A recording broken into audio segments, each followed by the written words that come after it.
அகிலம் மீடியா நேயர்களுக்கு வணக்கம். வங்கதேசத்தில் திடீரென வெடித்த வன்முறை, ஷேக் முஜிபுர் ரஹ்மான் வீடு சூறை, போராட்டக்காரர்கள் வைத்த தீ, அதன் பின்னணி என்ன?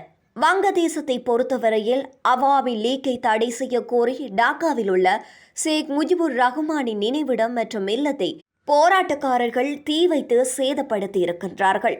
முன்னாள் பிரதமர் ஷேக் ஹசீனா ஆன்லைன் வாயிலாக உரையாற்றுவார் என அறிவிக்கப்பட்ட நிலையில் அவருக்கு எதிர்ப்பு தெரிவித்து போராட்டங்கள் நடைபெற்றிருக்கின்றன.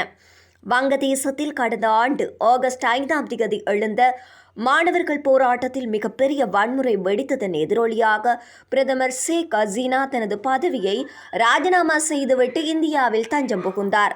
இதனைத் தொடர்ந்து வங்கதேசத்தில் நாடாளுமன்றம் கலைக்கப்பட்டு இராணுவத்தின் கண்காணிப்பில் அங்கு இடைக்கால தலைவராக முகமது யூனுஸ் பொறுப்பேற்றிருக்கின்றார்.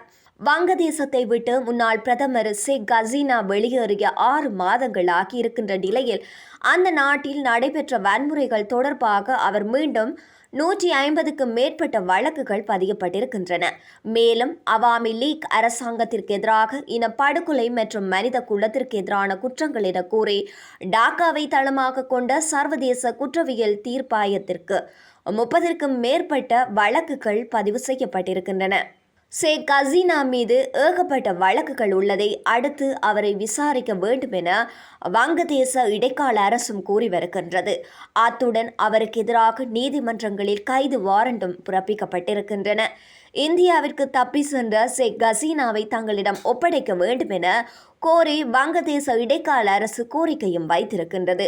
வங்கதேசத்தில் பொது தேர்தல் இந்த ஆண்டின் இறுதியிலோ அல்லது 2026ஆம் ஆண்டின் தொடக்கத்திலோ நடைபெறலாம் என்ற சூழ்நிலையும் காணப்படுகின்றது. வங்கதேசத்தில் நடைபெற இருக்கின்ற பொது தேர்தலில் போட்டியிட ஷேக் ஹசீனாவின் அவாமி லீக் கட்சி அனுமதிக்கப்பட மாட்டாது என்று இடைக்கால அரசு திட்டவட்டமாக கூறியிருக்கின்றது.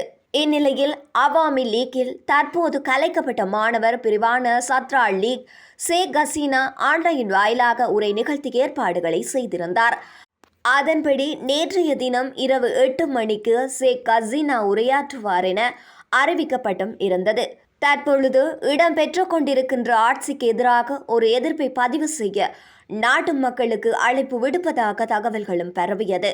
முன்னாள் பிரதமர் ஷேக் ஹசீனா நேரலையாக ஆன்லைனில் உரையாற்ற இருப்பதாக தகவல்கள் பரவிய நிலையில் போராட்டக்காரர்கள் குழுவினர் டாக்காவில் உள்ள அவரது வீட்டை சேதப்படுத்தி தீ வைத்திருக்கின்றார்கள். பல போராட்டக்காரர்கள் வீட்டின் 2வது மாடியில் ஏறி கடப்பாறைகள் மற்றும் மரக்கட்டைகளை பயன்படுத்தி ஷேக் முஜிபுர் ரஹ்மானின் உருவப்படத்தை சேதப்படுத்தி இருக்கின்றார்கள்.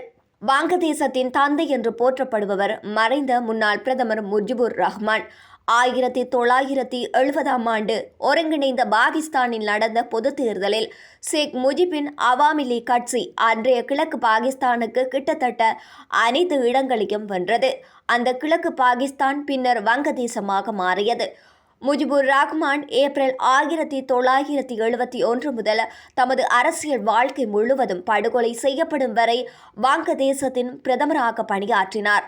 அவரது இல்லத்தை சுற்றி வளைத்து தாக்கிய வங்கதேச ராணுவ வீரர்கள் குழுவால் படுகொலையும் செய்யப்பட்டார்.